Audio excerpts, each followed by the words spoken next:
Venezuela a veces produce informes que entrega de acuerdo a las demandas de instituciones multilaterales. Por ejemplo, uno va a la OMC y ya hay datos sobre Venezuela de comercio. Pero, ¿de dónde, a dónde exporta Venezuela? La cosa es bien sencillo. Si uno suma todo lo que exporta, exporta principalmente a la China, después a la India, después a los Estados Unidos de Norteamérica, después a México. Y básicamente esas son las exportaciones que está haciendo Venezuela más otros países, incluido Colombia. Pues ¿dónde están las estadísticas? Las estadísticas están en esos países. Entonces, si yo saco, si hago el esfuerzo, para eso me toca trabajar, y eso lo puede hacer una cámara, no una persona individualmente, pues yo sé a dónde exporta Venezuela, pero además sé a qué precios, en qué cantidades, en todo eso, pero a partir de los datos de los importadores, no a partir del dato del exportador. Ahí saco el total de las exportaciones y si puedo tener un 90-95%, es un muy buen dato, muy confiable y es un trabajo que hacemos permanentemente en la Cámara. ¿Venezuela está pagando? ¿Pagas a sus acreedores? Venezuela, mire, y aquí hay mitos que había. Venezuela le llegó a deber a Colombia algo así como 1.400 millones de dólares, 1.500. Cuando se amistaron por raticos, porque esos se peleaban y se amistaban más que yo con mi mujer, pero Chávez dio la orden de pagar eso y pagó 1.000 y pico millones de dólares. Hay unos empresarios por algo así como 200 millones de dólares que se vieron profundamente perjudicados y que no le han pagado, pero eso es poquito. Hay otras operaciones que se hacían, que no nos digamos mentiras, como está ocurriendo ahorita con toda la liberalización cambiaria, con todo el manejo de cartas de tarjetas de crédito y demás, ahí fueron exportaciones y importaciones ficticias, ¿no? Entonces esas están en cuestión. Y si son delincuentes, algunos pocos de esos que no les pagaron, pues que no les paguen. Nosotros no estamos aquí para promover la corrupción, ¿no? Entonces hay un poquito de eso que tenía que ver con prácticas, pero un poquito, muy poquito. Y lo otro era una deuda con Avianca.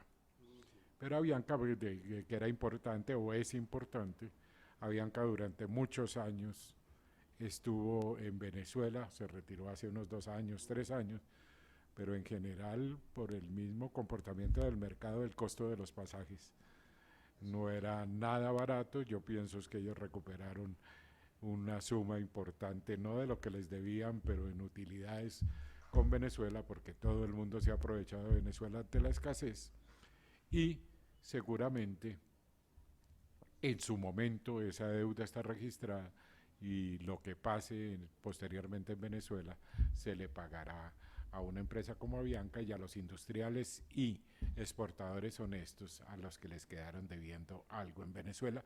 Lo mismo que va a pasar con las privatizaciones que se hicieron de algunas empresas, volver empresas públicas, algunas empresas privadas colombianas, que en su momento queda registrado en los libros de Venezuela, son compromisos de Estado y no son compromisos de gobierno.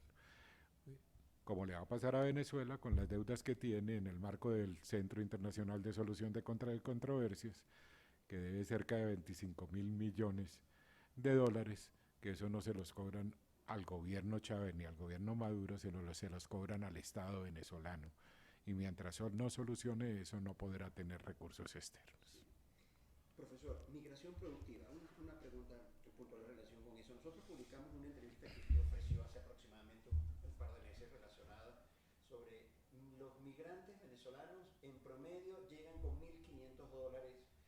Había como una sumatoria de la inversión que han hecho los empresarios o los inversores venezolanos acá en Colombia. Y resulta que publico eso en nuestra página web y como 20 comentarios diciendo que no, que son pobres, que no, que son ladrones, que los venezolanos son delincuentes, que es inversión, esos $1.500, ¿quiénes son?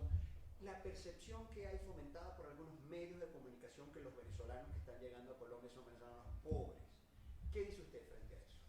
Cuando publicamos eso, la primera migración, mire, aquí le ponían tapete rojo. Es la migración de los ricos venezolanos que venían con mucha plata, que invirtieron en la industria petrolera, que crearon en la industria alimenticia empresas muy importantes, usted las conoce, ¿no? Afiliadas a la Cámara, gente maravillosa, pues sí, eso, el problema no es que sean venezolanos. El problema es que uno empieza a rechazar a los pobres, no a los venezolanos, vengan de donde vengan. Yo soy pobre y no me rechazan, pero en general el problema no es que sea venezolano. Esa primera migración fue bienvenida, con tapete rojo, eso hacíamos aquí en la Cámara, hacíamos unas cosas solo para inversionistas venezolanos y venían toda la gente de las zonas francas, de cosas de esas, porque claro, les compraban y ponían inversiones y era muy bueno para el país, era atracción de inversión extranjera. Una segunda migración, que usted la menciona al principio de la pregunta, es que llega gente con una capacidad intelectual y humana maravillosa, pero especialmente de los sectores de las becas de Mariscal de Ayacucho, que son de los mejores del mundo, es decir, toda la gente de la industria petrolera, la industria petroquímica, la industria automotriz, la industria siderúrgica, el aluminio, que eran básicamente los megaproyectos venezolanos y donde formaron unos técnicos y unos profesionales de un nivel que no lo tenemos acá ni lo tiene nadie en Latinoamérica. Aquí vinieron, inclusive con Pacific Rubiales, ellos fueron los que nos permitieron por primera vez llegar a 1 millón de barriles diarios.